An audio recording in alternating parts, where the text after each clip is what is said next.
Alright guys, so the internet says it can be done, but as far as my knowledge and research goes, nobody's tried.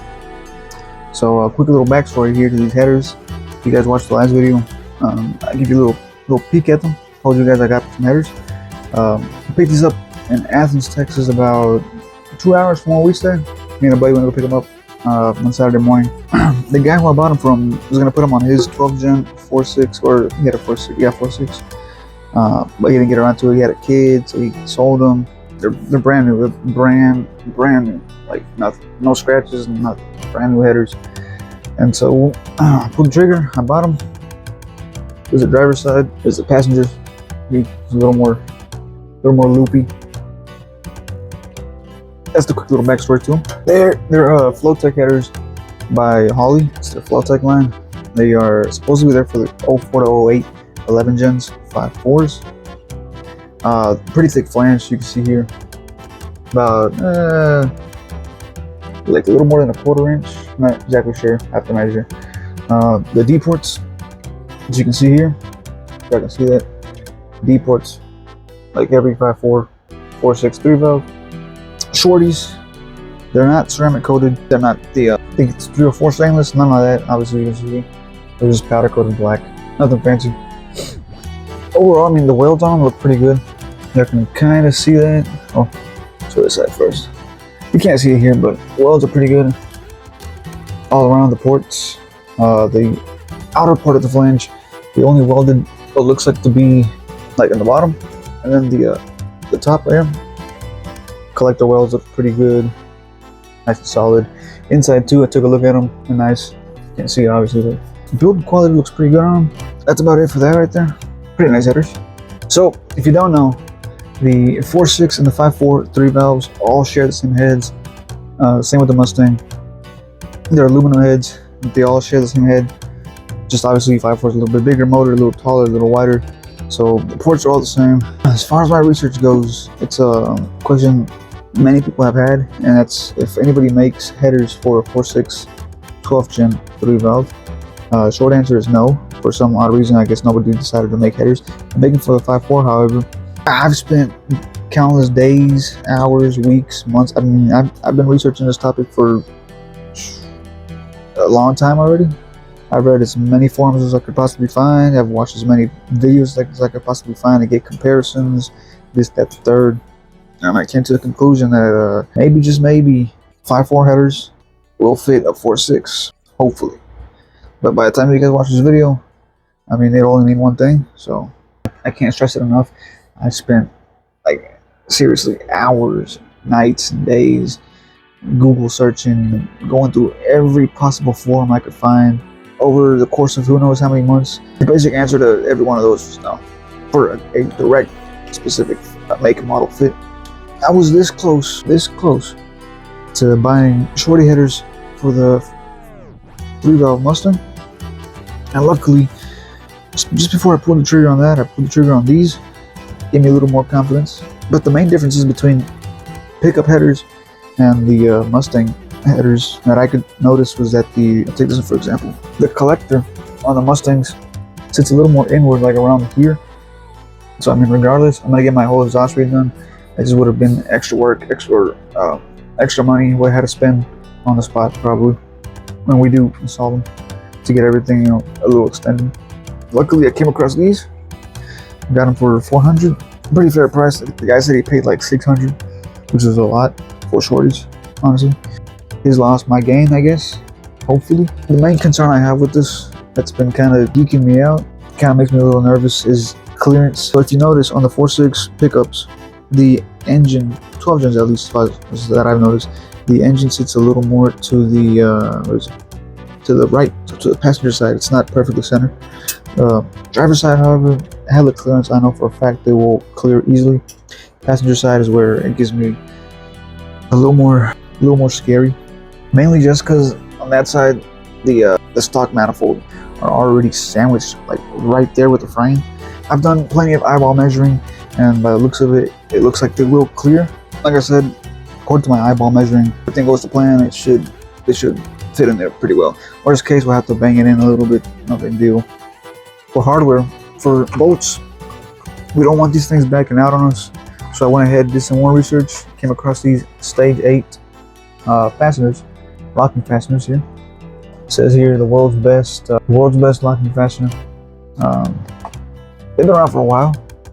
The special thing about these is that, as you can see here in the back, the bolt, and then a little cam that keeps it in place from backing out, and then the little C-clip that locks it together. All right, so the overall construction here is, this is the bolt, this is your cam, this is your little C-clip. That ensures that your bolts won't get backed out or anything. So the top side and this cam puts pressure on the actual tube. If I were to put it this way, it's not gonna work, right tight. So you gotta put it facing, if we were gonna go counterclockwise to keep it in place like that. Like I said, it does come with longer ones. For example, on the bottom, the bottom's too short, comes with longer cams, so it'll actually make contact on that physical structure right there. These things have been around for ages. A reputable brand. I'm gonna leave the link for you guys in the description in case you guys are interested in these. Yeah, this will give us a little more reassurance. All right, and so for our gaskets, I just went ahead and got some Velcro gaskets. Again, reputable brand. I'm using these for same brand for my valve cover gaskets when we did the cam swap, and I think my transmission oil pan gasket is from Velcro too. I didn't notice till today when I was digging in the box that it actually came with gaskets already from the factory. The guy bought it from, I asked him, he said, no, it doesn't come with gaskets. I guess he never checked the bottom of the box. I didn't either. But they're all bent up, so I'm not gonna use those obviously. And then it came with hardware too for the collector bolts right here on the ball flange thing. I'm gonna get a head start tomorrow Friday night. I'm gonna just get the bolts I can reach from the top, and then we're gonna get an early start. Me and a friend of mine is gonna help me. He did his headers on his 5.0 F50, so he's got the experience and the knowledge, and hopefully we can knock that out pretty quick. I'm gonna be you guys' savior for all you 4.6 12 gen guys that have been wondering about headers. We're gonna get it done. We're gonna guide you guys all the way through it, show you guys step by step what to do. Hopefully this video serves as a big help to anybody out there that's interested in doing this thing. I didn't do the long tubes just because, again, clearance. But if it ends up working, somebody out there wants to try with long tubes, go ahead. You already know that these will most likely fit, I hope. Knock on wood. I'll catch you guys in the next clip. All right, guys. So it is Friday night. It's around like 9:30ish probably. I'm here getting a little head start. Just getting to the bolts I can reach from up top of the engine. As you can see over there, that stud actually broke off. This one right here, I just finished taking that out. Here we are, a little heat shield stud. I had to use a flex head ratcheting wrench, easiest way to get in there. We're gonna do this whole job using manual tools, just so you guys can, because I know not everybody has power tools. I don't really have power tools either, but picked up this set from Amazon, set of flex head ratcheting wrenches, 8mm all the way up to 17. Harbor Freight had a similar set, but they were, I think, up for like 130, and that was way more than what I was willing to spend. Picked this up for like $50. Tons of good reviews. Really nice black little pouch. But anyways, also on a side note, I'm swapping out my catch can lines to these steel braided lines, because the ones I was using was just regular rubber hose, and it was collapsing in on me, like a vacuum leak type deal. So I got these catch can over there. Well, it's on the floor right now, but emptied it out right now, and those are the old ones there. This little side note, it's gonna look a whole lot cleaner. I'm not gonna collapse in on themselves. And yeah. So earlier I sprayed already WD-40 just to kind of break them loose. Alright guys, so heat shield is out. It was actually 3 little bolts that hold it in. If y'all could see that right there. That middle one, the outside one, and then obviously the one that broke over there. Those 2 are studs, the middle one's just a bolt. There it is, that one right there. So there you have it. 2 studs and a bolt holding the passenger side heat shield. That's out. I'm gonna start to break those top 4 nuts loose and see where we go from there. Alright guys, so already got the 4 top bolts or nuts with the stud out. Luckily we got pretty lucky here. The actual nut came out with the stud, so that's a huge head start right there. All 4 came out that way. They're on there pretty tight, to be honest. That last one over in the back was on the tightest for some reason. My guess is probably because the Y pipe has a little bit of tension on it. Things are looking pretty promising. Let me see if I can't get that reservoir out of the way. Give me some more room and start on the next one. These are all the nuts for the studs are 13 mil. Seriously recommend getting you a set of ratcheting wrenches for this job. I wish the best of luck to you guys, that they come out this easy. On to the next one. Alright guys, well, got the driver's side heat shield out the way. Same thing happened over here. One of the studs broke off. It's 3 bolts like the other side. There's one over there too. Pretty long bolts here. Show you guys. They're actually quite long bolts. There's the heat shield.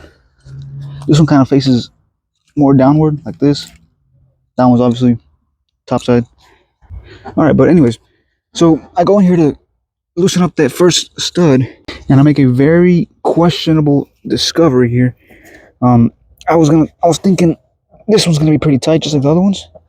But as I go to put the ratchet on it and loosen it up, I don't know if you guys can see that here. Can't really tell. Ready? Do you guys see the amount of play in that stud? Yeah, that's kind of scary. Oh, there's that. One broken stud. Alright guys, well that about wraps it up for tonight. I got those 4 out. Sadly, one is broken, so we're gonna have to figure out how we're gonna get that out. Probably a extractor bit. If we can even fit a drill in there, I don't know. We'll figure it out. Or I don't know. We'll figure it out when we cross that bridge. That's it for tonight, and I'll see you guys later in the morning. Alright guys, it's Saturday morning. We've already pulled up in this 5.0 over there. Gotta get the rest finished today. Taking the wheel well liners off right now. Got that side off already. A few Christmas tree plugs and a few little 7/32 bolts.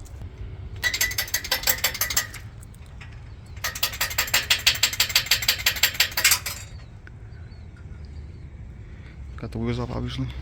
Was loose. I was like, what the fuck? Massa got me working. I got great news. Broke it loose? Yep. Bad news. It's hard to take it off.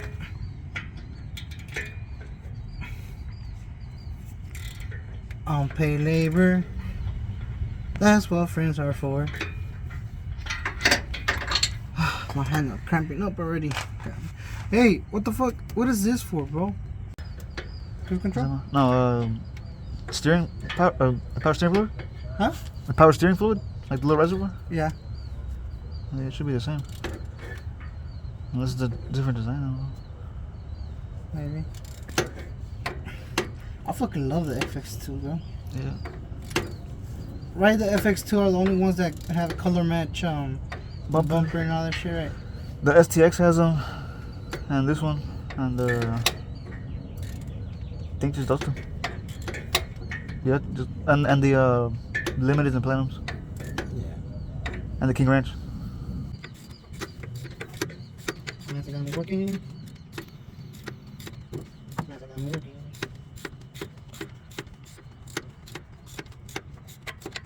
Alright guys, so we got all the 4 studs. Huh? Bro here got all 4 studs out. Oh shit. It's on YouTube. On YouTube, way. Oh, yeah, about to hit 400 subscribers. No, for real. For real? Yeah, I'm at 397. Damn. Whistling Diesel who? Shut your bitch ass up, nigga. You're gonna hate me, bro. Alright guys, we've already got that one out. You know, one according to plan. Not according to plan. We broke Most of studs. it. 3? Yeah. Yeah, you broke 2 on top, no? Oh, you just broke 1. One was already broken. Okay. Yeah. What the hell? I've never seen this kind of fucking gasket. Yeah, that's how they What are. the hell? It's double? Yeah, that's how the OEM ones are.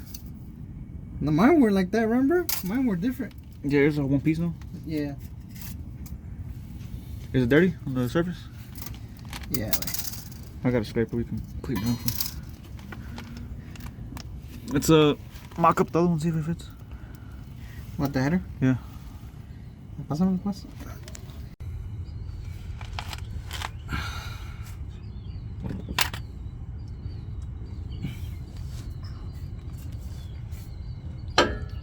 Okay, so right here we're having to take out the catalytic converter pipe because the header would not let us slide it in from either the top or the side.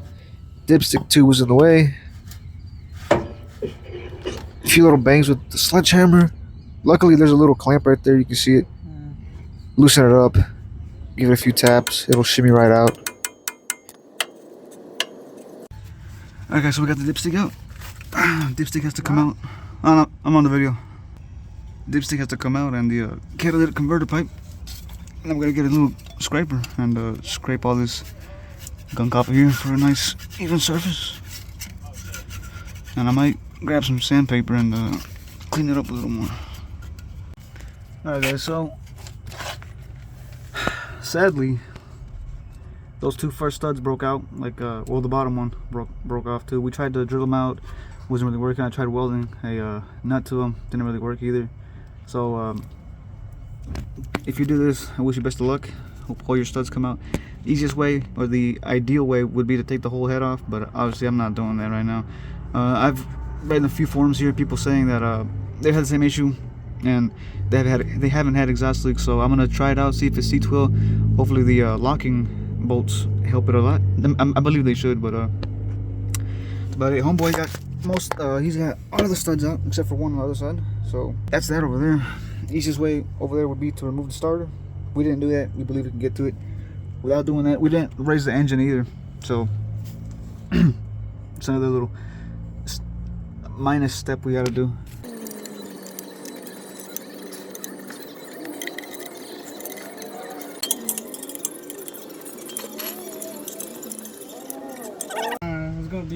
It was hard to put in chunks.